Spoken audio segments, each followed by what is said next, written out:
सखी सहेली।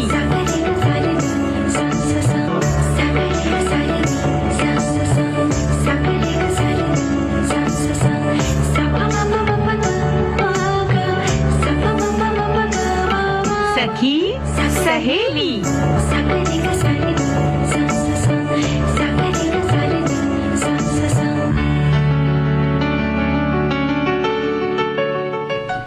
हमारे सभी सुनने वालों को, सखियों को, सखाओं को और सभी श्रोताओं को चंचल वर्मा का नमस्कार। और चंचल आपको और सभी श्रोताओं को, सखियों को, सखाओं को आरती श्रीवास्तव का नमस्कार। नमस्कार आरती, आप बहुत अच्छी लग रही हैं आज।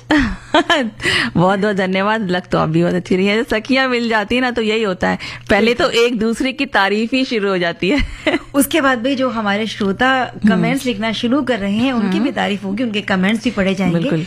लेकिन हमारे वो श्रोता जो फेसबुक पेज से नहीं जुड़े हैं उन्हें हम बता देते हैं कि किन विषयों पर आज हम चर्चा करेंगे। हाँ, एक तो भाई तानों की बात होगी, कुछ ताने। अच्छा चंचल, कुछ ताने होती ना एकदम मन को सुकून पहुंचाती है ना, और कुछ ताने ऐसे होते हैं, मतलब फीमेल जो ताने होती है ना उनको सुकून पहुंचाती है, कुछ ऐसे ताने। और कुछ ताने ऐसे होते हैं जो मतलब दिल में सुई की या तलवार की तरह चुभ जाते हैं। बिल्कुल बिल्कुल। तो हमारे जो सुनने वाले हैं वो जरूर इस बात पर लिखेंगे अपने जो अनुभव है कि कौन कौन से ताने हैं जो कभी उनको चुभे होंगे, और या एक ताना जो अक्सर वो सुनते आए होंगे कभी किसी से, या कभी उन्हें किसी ने ताना मारा है और ताना सुनने के बाद उनका अनुभव क्या रहा। बिल्कुल। और क्या ये बात सही है किसी को ताने मारने वाली। तो ये बहुत सारी बातें हैं। और ताने जब किसी को मारे जाते हैं ना तो जो रिश्ते हैं उनमें प्यार की जगह ना मिठास की जगह कड़वाहट घुलने लगती है। बिल्कुल बिल्कुल। तो ऐसे जो भी अनुभव हैं या ताने किस तरह से कड़वाहट घोल सकते हैं, इस हर चीज के बारे में वो हमें लिखकर भेजेंगे। और अपडेटेड रहना है ना हमें। हाँ बिल्कुल, अपडेट रहना है। और समय है ही ऐसा कि अगर हम अपडेट नहीं रहेंगे तो हम बहुत पीछे छूट जाएंगे। तो हम अब खुद को अपडेट करते हैं, अगला विषय बताते हैं। जो बहुत सारे जॉब हैं आजकल ऑनलाइन सर्च करके देखे जाते हैं, क्योंकि कह सकते हैं कि हर एक के हाथ में मोबाइल रहता है और सब तकनीक से जुड़ चुके हैं। हाँ। तो यहाँ वहाँ न्यूज़पेपर या कहीं और जॉब ढूंढने की बजाय सबसे पहले हम मोबाइल पर ही सर्च कर लेते हैं। कोई ना कोई पोर्टल ऐसा हमें दिख जाता है, फिर हम उस पर देखते हैं और हमें बहुत अच्छा लगता है कि अरे ये वाली जॉब तो हमारे लिए बिल्कुल बहुत अच्छी लग रही है, इसकी सैलरी कितनी अच्छी दिख रही है। ये सब चीजें देखते हैं, बस सैलरी देखते हैं और इस पर हम अप्लाई कर देते हैं और बैठ जाते हैं इंतजार करने। तो ये सब चीजों पे भी हम डिस्कस करेंगे, चर्चा करेंगे। घोस्ट जब हम सुनते हैं तो दिमाग आता है भूत, तो भूत जिसका कोई वजूद ही नहीं है ना, कुछ ऐसे ही भूत जैसी ही चीज है ये। भूत का कोई वजूद नहीं है, ना कोई अस्तित्व है, ना वो दिखाई देता है, वो सच में कोई चीज होती ही नहीं है। बिल्कुल। तो वैसे ही कुछ ये जॉब भी होती है। जी। इसके बारे में हम बात करेंगे। और बुधवार का दिन है तो व्यंजन विधि तो होगी ही। बिल्कुल। कुछ जब इतना सब बातें करेंगे तो भूख भी लगाएगी, तो अच्छी अच्छी चीजें, शाम का समय हो रहा होगा जब हम चलने को होंगे तो कुछ खाना पीना तो होगा ही। और हमारी बहुत सारी सखियां जो बड़े अच्छे अच्छे व्यंजन बनाती हैं, हम उम्मीद करते हैं कोई अच्छी सी व्यंजन रेसिपी भी हमें उनसे मिलेगी। फिलहाल हम एक गाना सुन लेते हैं। हाँ। सेहरा विविध भारती पर हर रोज दिन में 1 बजे विविध भारती की गीत माला आपके साथ। जन्म जन्म का साथ है तुम्हारा। इस कार्यक्रम में हर पायदान पर होगी आपकी भागीदारी। हम और तुम, तो हम और आप पिरोएंगे गीतों की इस माला के मोती साथ साथ। हम साथ साथ हैं। जुड़े रहिए हमारे साथ विविध भारती के फेसबुक पेज पर। विविध भारती की गीत माला हर रोज दिन में 1 बजे। विविध भारती, आपका जीवन संगीत। तो भाई हम सबसे पहले क्यों ना यही बात करें कि ऑनलाइन जिस तरह से हम जॉब ढूंढते हैं तो क्या नतीजे सामने आते हैं। तो बिल्कुल, और पहले तो हम ये चीज देख लेते हैं ना कि होता क्या, ये बता दें घोस्ट जॉब होती क्या है। बहुत सारे लोग जो इस चीज से अनजान है, नावाकिफ हैं, उन्हें लग रहा होगा कि कौन सी बात है। जो श्रोता है वो आखिर ऐसी कौन सी जॉब हो गई है जो घोस्ट बन गई है। हाँ। तो घोस्ट जॉब कथित रूप से कह लीजिए हम जो सोचते हैं इस तरीके की नौकरी होती है जिसमें कि हायरिंग के लिए, जिसमें आपको अगर अप्लाई करना है, किसी को वो नौकरी चाहिए, तो हायरिंग के लिए कंपनी का कोई उद्देश्य नहीं होता है। मतलब वो आपको हायर करना नहीं नहीं चाहते, वो लेना नहीं चाह रहे, उनका ऐसा कुछ नहीं होता। और जॉब पोर्टल पर हम मतलब जॉब के लिए जो भी पोस्ट हमें दिख रही होती है वो या तो भरी जा चुकी होती है ना, या फिर वो मौजूद ही नहीं होती है। बिल्कुल आरती, और अगर हमने ऐसी किसी जॉब पोर्टल पर ऑनलाइन किसी भी जॉब की ओपनिंग के बारे में देखा और उससे बहुत प्रभावित हो गए, और प्रभावित होकर हम जल्दी से आवेदन कर देते हैं, और फिर इस इंतजार में हम बैठ जाते हैं कि हमने आवेदन कर दिया है, अब तो बस हमें सीधे इंटरव्यू के लिए कॉल है, और आराम से बैठे रहते हैं और होता कुछ भी नहीं है। कुछ भी नहीं है। और वही तो बहुत समय तक जब हम इंतजार करते रहते हैं और कुछ नहीं निकलता, तो फिर हम मतलब दुखी हो जाते हैं ना, थोड़ा एक नकारात्मक हमारे मन में बातें आ जाती हैं कि ये क्यों ऐसा हो रहा है हमारे साथ। तो उसमें हमारी कोई गलती नहीं है, बल्कि ये जॉब ही ऐसी होती है कि ये बहुत या तो होती ही नहीं है या तो वो भरी जा चुकी होती है। हाँ जी, और हमने इंटरव्यू के लिए बहुत अच्छे तरह से तैयारी भी कर ली होती है, क्योंकि हमें इंतजार है कि भाई हमें इंटरव्यू के लिए बुलाया जाएगा, लेकिन इंटरव्यू का इंतजार हफ्ते, महीने और न जाने कितना लंबा होते जाता है, नतीजा कुछ भी नहीं मिलता। तो संभव है कि हम भी गोस्ट जॉब के जाल में, उनकी उसके भंवर में फंस चुके हैं, क्योंकि गोस्ट जॉब पे जो तमाम सर्वे किए गए हैं वो ये बताते हैं कि इस तरह की जॉब पोस्टिंग के पीछे नियोक्ता के कुछ उद्देश्य होते हैं जिनके लिए जॉब पोस्ट की जाती है। बिल्कुल। और चंचल, अगर इसी के साथ में श्रोता जो लिख रहे हैं उनका भी एक कमेंट लेते हैं। तो एक श्रोता लिखते हैं कि घोस्ट जॉब कंपनी के लिए फायदेमंद होती है। इस घोस्ट जॉब के जरिए कंपनी मार्केट को टेस्ट करती है। ये भी कह सकते हैं कि घोस्ट जॉब कंपनी के लिए जॉब इंटरेस्ट का एक इंडिकेटर की तरह काम करता है। और दूसरे शब्दों में कहा जाए तो कंपनी ये देखती है कि मार्केट में किन किन पोस्टिंग की क्या डिमांड है। इसके साथ ही वो डेटा इकट्ठा करती हैं, और इसके अलावा घोस्ट जॉब से कंपनी के पास सीवी या रिज्यूमे का अच्छा खासा एक कलेक्शन हो जाता है, जिसमें वो अपने मन से छाट सकते हैं। बिल्कुल, और इस तरह के जब उन्हें डेटा मिल जाते हैं तो अपने फायदे के लिए जगह जगह पर वो इन्हें बेच भी देते हैं। बिल्कुल, क्योंकि हम जब देखते हैं हमारे मोबाइल पे कई बार अननोन कंपनीज के नंबर आते रहते हैं, उनके ब्रांड के बेचने के लिए, सेल के लिए, प्रमोशन के लिए, तो ऐसे डेटा वो इन्हीं जगह से कलेक्ट करते हैं। हमारे एक श्रोता ने लिखा है कि ये पोस्ट जॉब तो नहीं, लेकिन आजकल मीडिया पर जिस तरह से इसके पोस्ट आ रहे हैं जिनमें जॉब देने का वादा किया जाता है, और इन सब पर बहुत जल्दी भरोसा ना करें, क्योंकि ये सब आपको लूटने के माध्यम हो सकते हैं। इसलिए सोच समझकर पूरे तरीके से जांच पड़ताल करके ही ऐसी किसी पोस्ट पर भरोसा करें। बिल्कुल सही बात लिखी है। और चंचल, इन उद्देश्यों में उनका होता ये है कि इनका जो कंपनी का ये इस तरह की जॉब निकालने का मकसद होता है वो ये होता है कि नई प्रतिभाओं की तलाश होती है, उसमें निरंतरता बनाए रखना, कि मतलब कोई ना कोई नई से नई चीजें आती हैं, रिज्यूमे नए से नए अपडेट होते रहे उनके पास, और साथ ही अपने कार्यरत जो कर्मचारी हैं उनको प्रेरित रखना कि देखिए जॉब हमने निकाल रखी है पोर्टल पे, इसलिए आप सावधान रहिए। ऐसा नहीं है कि आप यहाँ काम कर रहे हैं तो आपको पक्का आपका हो गया कि आप करते ही रहेंगे। तो नए नए लोग आ रहे हैं और बहुत सीखे हुए आ रहे हैं, तो उनको भी बनाए रखना, प्रेरित करते रहना, और साथ ही ये प्रदर्शित करना कि कंपनी लगातार अच्छी ग्रोथ कर रही है, तभी उसके पास इतने सारे आ रहे हैं एप्लीकेशन जॉब के लिए, आगे बढ़ती जा रही है। वो ये दिखाने का प्रयास करते हैं कि लोग नए आ भी रहे हैं और हमारे पास बहुत सारी पोस्ट हैं जिनके लिए हम लोगों को रिक्रूट भी करना चाहते हैं। एक श्रोता ने कमेंट लिखा है कि आजकल मार्केट में घोस्ट जॉब का ट्रेंड चला है। ये जॉब अक्सर जूनियर और मिडिल पोजीशंस के लिए निकाली जाती हैं। दिखने में ये रियल जरूर लगती हैं, लेकिन रियल होती नहीं है।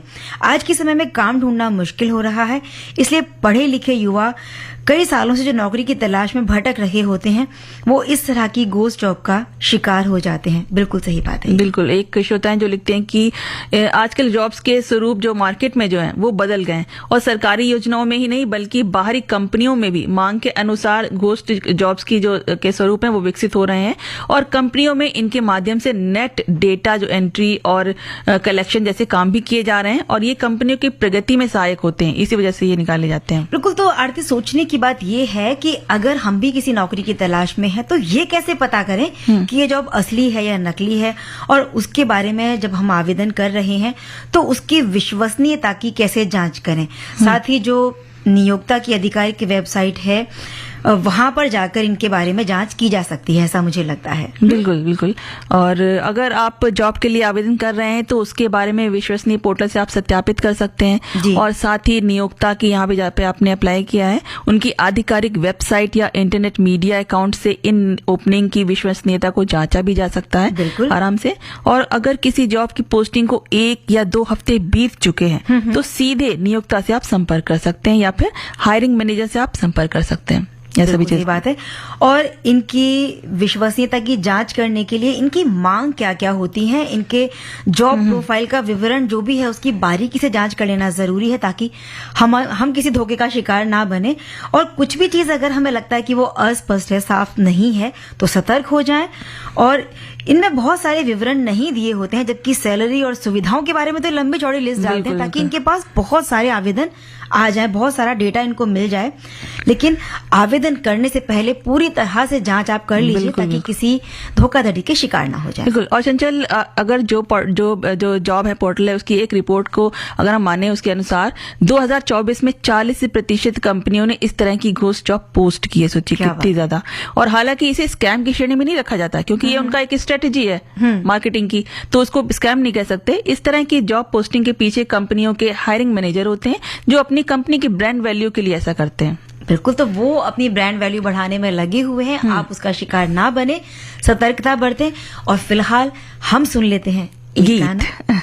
संगीत शकील बदायूनी के बोल, स्वर लता मंगेशकर का, और फिल्म का नाम था अमर। एक दिन तुम बहुत बड़े बनोगे। स्टार्टअप और उससे जुड़े मुद्दों पर आपको जानकारियां देंगी प्रियांशी चौकसी। हर एक स्टार्टअप के लिए सबसे इम्पोर्टेंट चीज होती है फंडिंग, क्योंकि रिसोर्सेज के बिना आप काम शुरू ही कैसे कर सकते हैं। तो फंडिंग में 3 टाइप के फंडिंग होते हैं। एक होता है बूटस्ट्रैप, जहाँ आप खुद के पैसे डालते हैं। तो मेरा स्टार्टअप एक्चुअली बूटस्ट्रैप्ड है। पर अगर आप ट्राई ही नहीं करेंगे तो आपको पता ही नहीं चलेगा कि स्टार्टअप में क्या चलेगा और क्या नहीं चलेगा। 16 नवंबर 2024 रात 7:45 पर सिर्फ विविध भारती पर जिज्ञासा।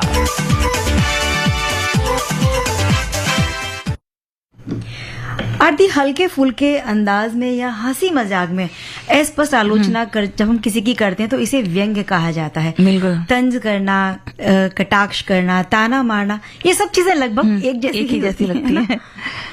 और रिश्तों में कड़वाहट घोलने के लिए सिर्फ एक ताना, बस एक ताना ही काफी होता है, चाहे मजाक में या फिर जानबूझकर किया गया कोई तंज हो या सुझाव की दृष्टि से ही वो बात क्यों ना कही गई हो, लेकिन मन को ऐसी बातें तार तार कर देती हैं। बिल्कुल। और देखो चंचल, ये बात भी कही गई ना, पूरी तरह से सच लगती है। जो कबीरदास जी ने एक दोहा भी कहा है, हाँ। कि मीठी वाणी बोलिए मन का आपा खोए, और इनको शीतल करे आपो शीतल होए। मतलब बिल्कुल। ऐसी बातें ही मत करो ना, ऐसी बात करो जिससे कि लोगों को सुकून पहुंचे, अच्छा लगे, खुश हो जाए, एक स्माइल आ जाए चेहरे पे, ना कि ऐसा कुछ भी उल्टा सीधा बोलना। ऐसा करना ही क्यों है? बिल्कुल। तानों की जब हम बात करते हैं ना, तो बहुत प्राचीन काल से तानों की परंपरा रही है। और कुछ ताने तो ऐसे थे, यानी कि एक जिस ताने की मैं बात कर रही हूँ उस पर तो महाभारत हो गई थी। ये बात है जब द्रौपदी ने दुर्योधन से कहा था कि अंधे का पुत्र अंधा, और इस बात को सुनकर ये बात इस तरह लगी दुर्योधन के मन में, जिसका परिणाम आज हम सब जानते हैं कि महाभारत शायद उसी वजह से शुरू हुई। बिल्कुल। बहुत सी चीजें ऐसी। और इसी पे एक हमें जो श्रोता है वो विचार अपना भेज रहे हैं। उन्होंने लिखा है कि आज पहली बार सखी सहेली में पत्नी के कहे अनुसार संदेश भेज रहे हैं। बताओ क्या बात है। बिना ताना सुने भेजा है कि ताना सुन के भेजा है, ये नहीं अभी इन्होंने बताया है। और ये भिंड जिले के हैं और बताते हैं कि पत्नी, इन्होंने कहा है कि ताने की बात करें तो ये ऐसी खतरनाक दवाई है जिसे लेना कोई नहीं चाहता पर देते सबको है। क्या बात है। पत्नी ने कहा कि इसका सबसे अच्छा तरीका यही है कि ताने को सुनो जरूर पर जवाब तलब मत करो, सब ठीक हो जाएगा। कई बार ताने सीख भी दे जाते हैं। अच्छा ताना ग्रहण करो और बुरा नजरअंदाज करो, फिर देखो जीवन कितना सुमधुर हो जाएगा। बस सब्र रखना चाहिए। बहुत ही ज्यादा समझदार पत्नी है इनकी। सही बात है। कितनी गजब की सलाह दी है कि अगर हम अच्छी चीज को ले लें, अपने अंदर लें, आत्मसात कर लें, और जो बुरी चीज बुरी लग रही है उस चीज को छोड़ दें, तो सही चीजें हो जाएंगी ना हमारे साथ भी। बिल्कुल। और पति पत्नी का रिश्ता है, बड़ा नाजुक होता है। इसमें बात बात पर कई बार कोई कहते हैं ना कि अपने मन मुताबिक बात ना होने पर ताने भी दिए जाते हैं, बिल्कुल, तंज कसे बिल्कुल। जाते हैं। और कई बार हम अपना पिंड ये कहकर भी छुड़ा लेते हैं ताना देने के बाद कि हम तो तुम्हें भी अपना समझते हैं, इसलिए कह दिया। भैया इतना अपना मत समझिए कि आप हमारे दिल के टुकड़े टुकड़े कर दीजिए। और जहाँ पहले की हम बात करें, जब संयुक्त परिवार हुआ करते थे, जहाँ सास बहू ननद देवरानी जिठानी अरे बहुत भैया। सारे बच्चे सब एक साथ में रहा करते थे, क्या मजेदार रहता था सब। लेकिन बस ये तो उस समय भी ये सब चीजें कुछ ज्यादा ही। वहाँ तानों में बड़ी बातें होती थी, अगर किसी की कोई बात अच्छी ना लगी, और खास तौर पे नई नई जब कोई बहू ब्याह कर आई है घर में, सास को कोई बात पसंद ना आई तो वो तुरंत कहती थी क्यों अपने मायके से कुछ सीख कर नहीं आई हो? बहुत बहुत बहुत ये चीजें। एक और बात, क्या यही सीख कर आई हो अपने मायके से? एक पहला कुछ नहीं सीख किया और दूसरा यही सीखा है। तो लेकिन वहाँ उस समय का समय अलग था, वहां पे हर चीज को मतलब अपने उसमें ले लेते थे कि हाँ कोई बात नहीं, बड़े ने बोला है किसी ने, अगर हमारी वो भी हमारी माँ के समान है, अगर उन्होंने बोला है तो कोई बात नहीं, हम सीखने की कोशिश करेंगे। वो मतलब उस चीज को अदरवाइज ऐसा नहीं लेती थी कि कोई अपने ऊपर कोई ऐसा तनाव ले लें या कुछ इस तरीके के सोचे, उनके लिए गलत विचार सोचे, ऐसा कुछ नहीं होता था। वो मतलब प्यार प्यार में ही लेती थी कि हाँ कोई बात नहीं, अपने बच्चे की तरह ही लेती थी। हाँ बिल्कुल, इन बातों को हल्के फुल्के में लेकर भूल जाना चाहिए, ये नहीं कि आप दिल पर लगाकर बैठ गए। और हमारे श्रोता ने लिखा है कि हमारा ये कहता है कि कोई भी किसी को अपशब्द नहीं कहना चाहता, यानी ताने किसी को कोई नहीं मारना चाहता, लेकिन स्थिति ऐसी हो जाती है कि ताने मारना पड़ता है, क्योंकि गैरों को तुम गले लगाते हो, अपनों की कोई खबर नहीं होती, तभी ताने मारे जाते हैं। हाँ बात तो सही कहा है। ये चीज तो खैर हो जाती है, अगर कोई नहीं सुने, हमारी तरफ नहीं देख रहा है, भाई अटेंशन नहीं दे रहा है, तो हम कैसे कहें अपनी बात? हाँ। इसी तरीके से कहें भाई बहुत गैरों पे तो करम और अपनों पे सितम, ये भी ताना हो गया। तो लेकिन अगर फिर भी सब कुछ हम जानते समझते हम सब हैं, ऐसा कुछ नहीं है कि जैसे हमें पता नहीं है या कोई नई चीज सुन रहे हैं, सब कुछ जानते समझते हुए भी कई बार ऐसा होता है कि हम अपने शब्दों से लोगों को, खासकर अपने रिश्तों को चोट पहुंचा देते हैं। और ये जानते हुए भी कि जो शब्दों के जो बोल रहे हैं उनको तानों में ढालकर इस तलवार की तरह जो चोट पहुंचा रहे हैं, वो भौतिक शरीर जो हमारे इस शरीर पे नहीं लगेगी, वो नहीं दिखेगी, हम मुस्कुरा के सामने वाला निकल जाएगा, लेकिन वो जो दिलो दिमाग के अंदर जो घुस जाती है ना वो चीज, वो जिंदगी भर कभी नहीं हटती है। अच्छा, और पता है किस किस तरह के ताने दिए जाते हैं? इस पर हमारी एक सखी ने बड़ी अच्छी चीजें लिख कर भेजी है। अच्छा। कि कुछ जुमले हैं जो तनाव का सबब बन जाते हैं। अच्छा, कुछ तानों के बारे में बात कर रही हैं। जी। कितना खाती हो, अभी 2 घंटे पहले ही तो खाया था और अब फिर से ठूस रही हो। और फिर दिखा है कि तुम तो बड़ी ड्रामेबाज हो, मुझे इमोशनल ब्लैकमेल करने की कोशिश मत करो, तुम्हारे घर वालों की तो कोई औकात ही नहीं, या तुम्हारी याददाश्त को क्या हुआ, कभी कुछ तुम्हें याद ही नहीं रहता। सच तो यह है कि तुम्हें कोई पसंद ही नहीं करता, तुमने मेरा जीवन ही खराब कर दिया है।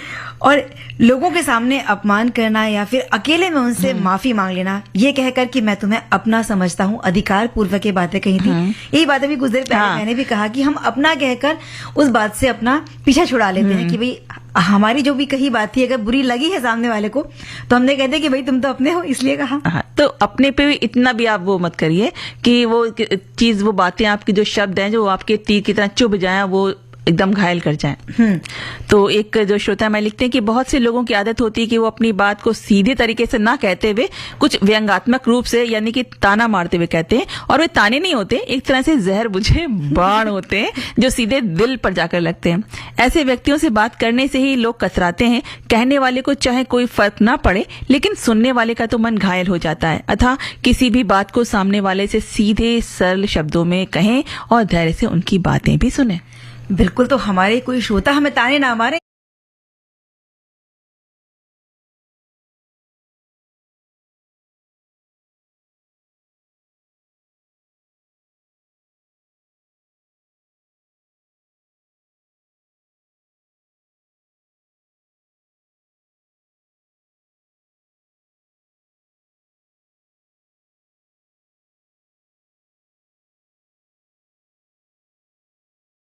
हम पहले गीत सुना देते हैं। बेकार फिल्म का एक गीत लता मंगेशकर और मोहम्मद रफी की आवाज में था, हसरत जयपुरी के बोल, कल्याण जी आनंद जी का संगीत। और अब कार्यक्रम में वक्त हो चला है एक छोटा।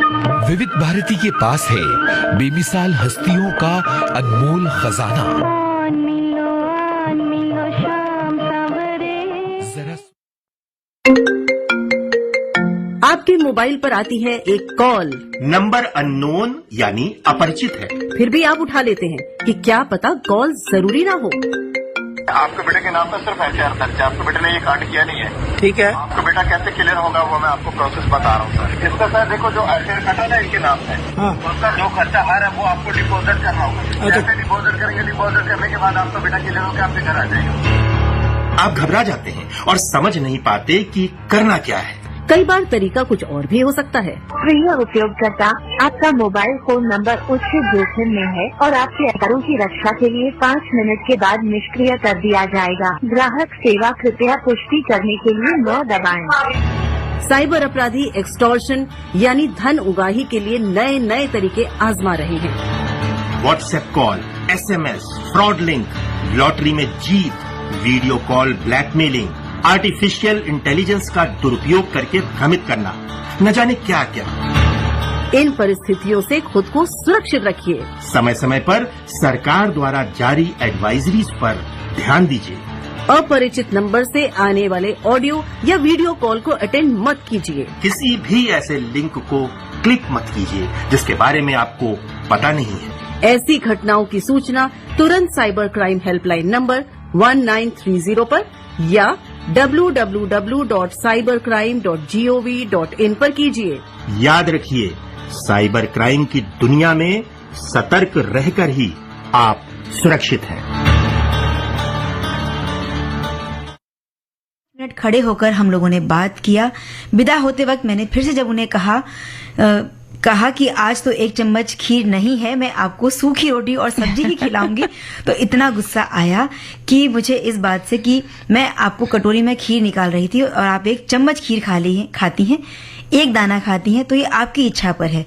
थोड़ी देर में अपसेट जरूर हुई, पर मैं समझ गई कि ये तो इनका स्वभाव है।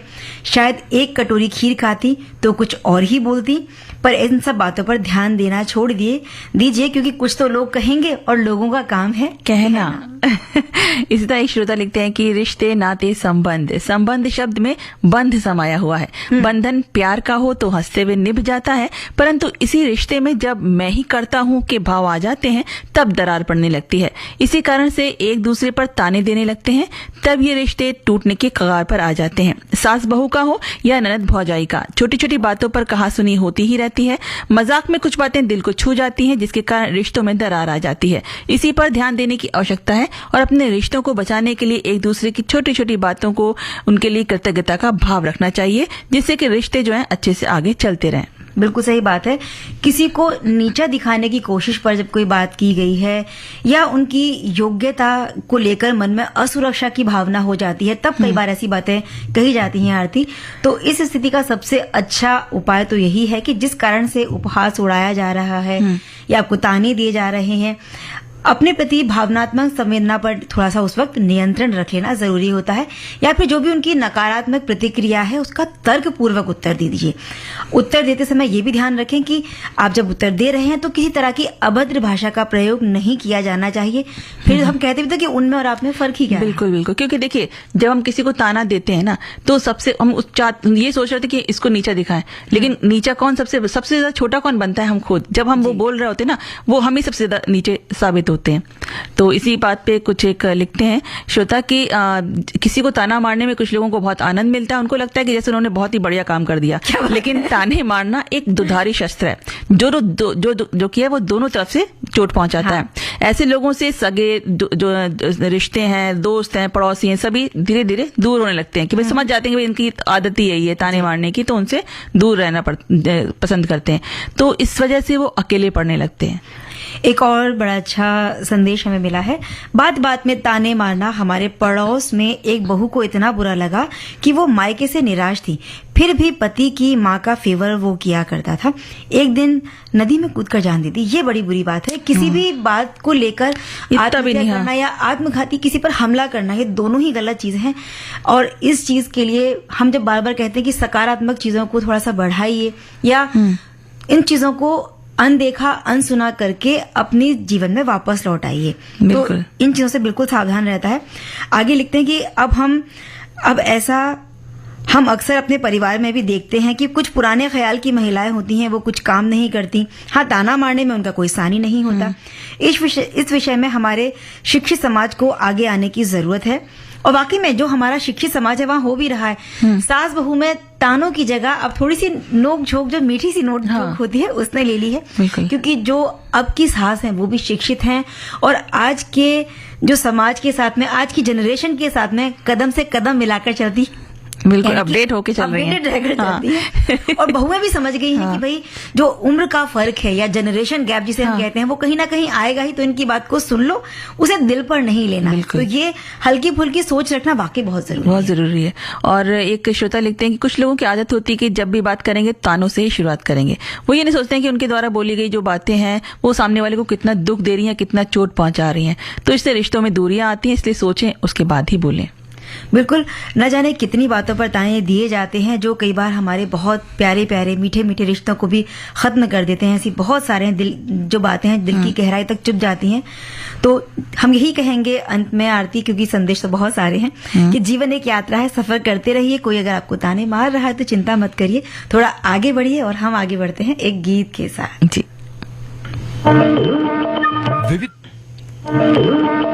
विविध भारती के पास है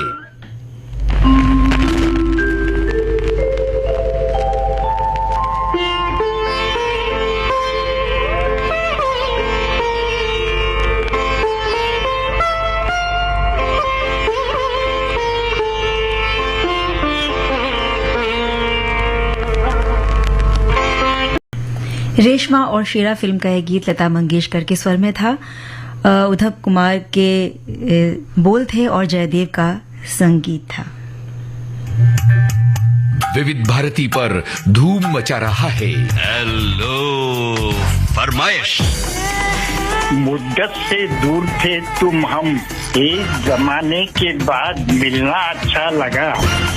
जब से ये प्रोग्राम बंद हुए थे ना, सब लोग चर्चाएं करते थे कि विविध भारती से कब प्रोग्राम चालू होंगे। हम लोगों को अब सफलता मिली है तो हमें बहुत खुशी है सर।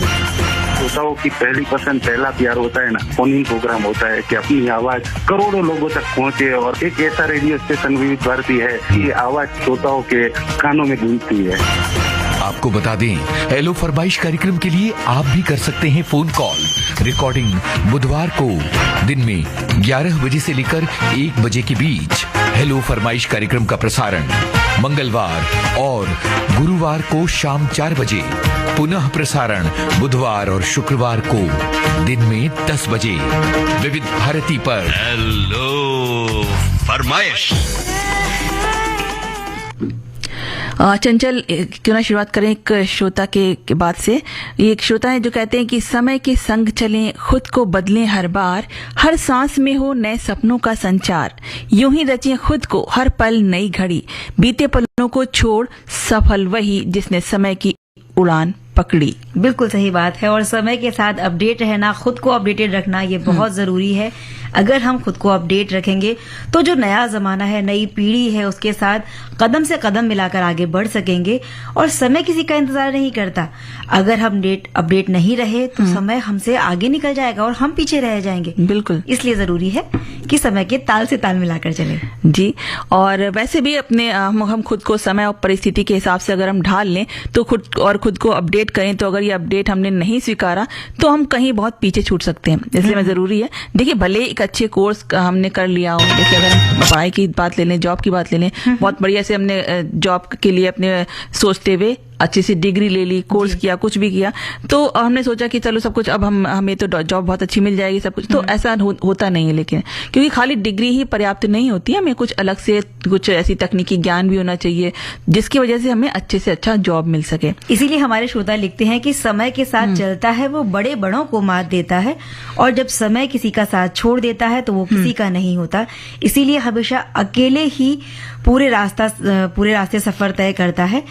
तो जब जिसका समय साथ देता है उसके पीछे सैकड़ों लोग चलते हैं। इसीलिए समय के साथ खुद को अपडेट जो रखता है वो सबसे आगे रहता है। अगर हम अपडेट नहीं रहेंगे तो पीछे रह जाएंगे। प्रकृति का भी नियम है कि वो भी बदलती है, तो समय एक जैसा कभी नहीं रहता, तो हम एक जैसे कैसे रह सकते हैं। बिल्कुल सही कहा है। और एक और श्रोता है जो लिखते हैं कि समय के अनुसार खुद को अपडेट करना सही है। आजकल मोबाइल के जमाने में इसीलिए तो चिट्ठियां बंद हो गई हैं, पेन ड्राइव में से कैसेट्स और सीडी भी खत्म हो गए हैं। लेकिन एक चीज का ध्यान रखना है कि मोबाइल को भी हमें समय समय पे अपडेट करना है। मोबाइल अगर हमें चलाना है बिल्कुल, तो ये नहीं कि आपने मोबाइल चला लिया या जो भी एप्लीकेशंस आपने इसमें डाउनलोड कर लिए भी ऐसे ही चलेंगे। हमेशा नए नए वर्जन उन एप्लीकेशंस के, और जो भी आप फोन यूज कर रहे हैं मोबाइल, उस पे आता ही रहता है, उसके नए वर्जन आते हैं। अगर आप इसे अपडेट नहीं करेंगे तो आप कुछ भी प्रोग्राम इसमें चला नहीं पाएंगे। तो समय के साथ हमें अपडेट होना है, मोबाइल को भी अपडेट करते हैं। जैसे अपडेट आए उसको इंस्टॉल करिए। हाँ जी, तो बिल्कुल ये मोबाइल से हम बहुत सारी चीजें सीखते हैं ना, तो ये सीख भी आप ले लीजिए कि खुद को भी अपडेट करना। तो वैसे भी ये तो एक कम सभी अच्छी तरह समझते हैं कि हर रोज एक नई जो टेक्निक है, जो तकनीकी चीजें हैं वो इस डिजिटल युग में लगातार आ ही रही हैं, कुछ ना कुछ हर रोज आ रहा है। तो जिसकी वजह से रोजगार के जो क्षेत्र है, जो नौकरी का जो है, उसमें बहुत सी चीजें बदल गई हैं, बहुत से बदलाव आ गए हैं। तो यही वजह है कि जहां एक तरफ पहले काम जो हम लोग थे, जो पहले इस ऑफिस में काम कर रहे थे, तो उनको था कि चलो हम जैसे काम करें वैसे काम करते हैं, लेकिन अब उनके भी बहुत चुनौतियां खड़ी हो गई हैं, क्योंकि अब उनसे भी सब उनके ऑफिसर कहते हैं भाई आपको आता है कंप्यूटर चलाना, आपको ऐसी चीजें करनी आती है, अगर आपको नहीं आता। मेरी खुद की मैं बताऊंगी एक्सपीरियंस, मेरे एक फ्रेंड का है, तो उनके जो है जानने वाले, तो उनको कह दिया गया कि भाई अगर आपको नहीं आता कंप्यूटर तो हम आपको दूसरे ऑफिस में डाल देंगे, इसलिए बहुत जरूरी है अपडेट होना। तो इस तरह से कहीं आपको प्रमोशन की जगह डिमोशन हो जाए या नौकरी से हाथ धोना ना पड़े, तो काम की जगह पर भी अपडेट रहना जरूरी है। और यहाँ देखिए, अगर हम बातों के साथ साथ गीत नहीं सुनेंगे तो हम भी लोगों को लगेगा हम अपडेटेड नहीं है जी। वक्त फिल्म का एक गाना था, आशा भोसले और महेंद्र कपूर की आवाज में, साहिर लुधियानवी के बोल और रवि का संगीत। और हम बात कर रहे थे तानों के बारे में तो कर चुके, हम बात कर रहे थे अपडेटेड रहने की। अपडेट हो जाइए चंचल जी। तानों में उलझी हुई है आप। और भाई हमारे श्रोता ने लिखा है कि समय के हिसाब से खुद को बदलना जरूरी है। अगर आप जमाने के साथ या उसके तौर तरीकों के साथ नहीं चलेंगे तो आने वाली जनरेशन आपको पीछे छोड़कर चल देगी। साल दर साल बदलाव हो रहे हैं। 50-60 साल पहले जो दुनिया थी वो आज देखने को नहीं मिलती। रहन सहन के, काम करने के तरीके, वाहन, शहर, गांव, बहुत तेजी से इन चीजों में बदलाव आ रहा है। और थोड़ा बहुत अपने तौर तरीके में भी यानी कि बदलाव जरूरी है, नहीं तो अलग थलग पड़ जाएंगे। बिल्कुल। और वैसे भी समय के साथ अपने आप को अपडेट करते रहना चाहिए, बदलाव बहुत जरूरी है। हम आज के समय में पुरानी सोच को लेकर नहीं चल सकते, हम पुराने लोगों को भी अपनी सोच को और अपने रहन सहन के तरीकों को समय के अनुसार बदलते रहना चाहिए। और जो नए लोग हैं उन्हें उनको भी वही चीजें अपनानी चाहिए और पुराने लोगों की इसमें मदद करनी चाहिए कि वो भी किस तरह से अपना सकते हैं इस चीजों को। जैसे कि हम लोग जैसे लोग वो उनको बड़ों की मदद करनी चाहिए ताकि वो भी समय के अनुसार उस चीजों को अपना सकें और अपडेट हो सकें। बिल्कुल। और एक श्रोता ने संदेश लिखा है कि समय के अनुसार या समय के अनुरूप खुद को अपडेट करना जरूरी है। वैसे मेरे यहाँ आज मेहमान आए हुए हैं और समधी के साथ बैठना जरूरी है, तो सखी सहेली के साथ नहीं तो इनको ताना सुनना पड़ सकता है। यानी कि ये भी रिश्ते के अनुसार अपडेट होने की एक स्थिति है। हम जानवर फिल्म के इस गीत को गाया था मोहम्मद रफी ने, हसरत जयपुरी के बोल और शंकर जयकिशन का संगीत। मन की बात है जन जन। ने चंचल एक बहुत ही अच्छी सी रेसिपी भेजी है आंवले की। तो आंवले को उबाल कर ठंडा होने पर आंवला की फाकों को अलग कर लीजिए। 1 कटोरी आंवला है तो 2 कटोरी शहद होना चाहिए आपके पास। अगर शहद 2 कटोरी नहीं लेना है तो 1 कटोरी पिसी हुई शक्कर या और 1 कटोरी शहद भी आप ले सकते हैं। 1 चम्मच बीट रूट और अदरक को कद्दूकस कर लिया और उसे मिला दीजिए। रात भर उसको रहने दीजिए। अब इसे आंवले को निकाल लें और सुखा लें। 3-4 दिन में ये सूख जाएंगे। आंवला कैंडी तैयार है। जूस को आप आंवले के शरबत की तरह पी सकते हैं। साथ हम लेते हैं अपनी सखियों से विदा। चंचल वर्मा और आरती श्रीवास्तव को दीजिए इजाजत। नमस्कार।